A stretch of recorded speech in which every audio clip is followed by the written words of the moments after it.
അതായത് ഒരു പാർട്ടിയുടെ CLP ലീഡറെ തിരഞ്ഞെടുക്കുമ്പോൾ സ്വാഭാവികമായും ആദ്യ പ്രയോറിറ്റി കൊടുക്കുക ആ പാർട്ടിയിലെ നിയമസഭാ സാമാജികർക്ക് തന്നെയല്ലേ? മെമ്പർ ഓഫ് ദി CLPs ആയിരിക്കുമല്ലോ ലീഡർ ഓഫ് ദി CLPയെ തീരുമാനിക്കുക.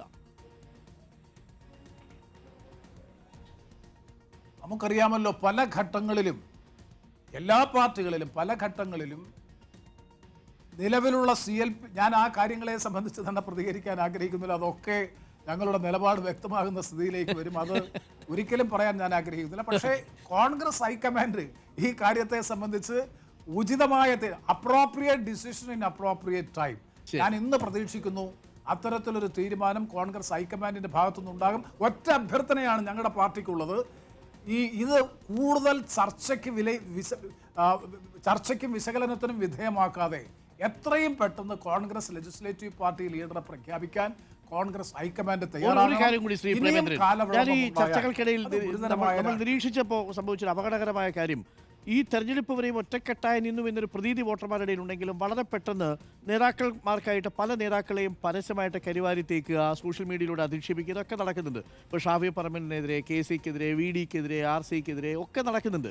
അപ്പോൾ ഇത് യഥാർത്ഥത്തിൽ വേറൊരു അവസ്ഥയിലേക്ക് കൂടി പോയിട്ടുണ്ട്. വർഗീയമായ രീതിയിലുള്ളൊരു ചേരിതിരിവിലേക്ക് കൂടി കാര്യങ്ങൾ എത്തി എന്ന് അങ്ങേക്ക് തോന്നുന്നുണ്ടോ? കാര്യം ഈ പുറത്ത് നടക്കുന്ന ഈ പൊറാട്ട് നാടകങ്ങളാണ്, പ്രതിഷേധങ്ങളാണ്.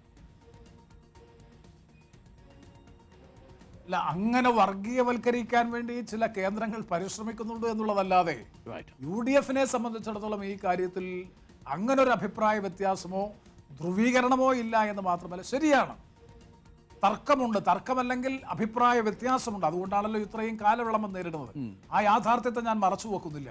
ആ കാര്യത്തിൽ ഞങ്ങൾ ആവർത്തിച്ച് പറയുന്നു, എല്ലാവരെയും വിശ്വാസത്തിലെടുത്ത് ഒരു സമവായത്തിലൂടെ ഉചിതമായ ഒരു സ്ഥാനാർത്ഥിയെ പ്രഖ്യാപിച്ച് ഒരു ഗവൺമെന്റിനെ ടേക്ക് ഓഫ് ചെയ്യാനുള്ള അവസരമുണ്ടാക്കാൻ ഇപ്പോൾ തന്നെ കാലവിളംബമുണ്ടായി. ഇനി അമിതമായ കാലവിളംബം ഉണ്ടാകാതെ എത്രയും പെട്ടെന്ന് അത് പ്രഖ്യാപിച്ച് ഈ പ്രശ്നത്തിന് ശാശ്വതമായ പരിഹാരം ഉണ്ടാക്കണം എന്നാണ് ഹൈക്കമാൻഡിനോട് ഞങ്ങൾക്ക് അഭ്യർത്ഥിക്കാനുള്ളത്. Thank you Shri NK Premachandran MP നമുക്കൊപ്പം ചേർന്നതിൽ.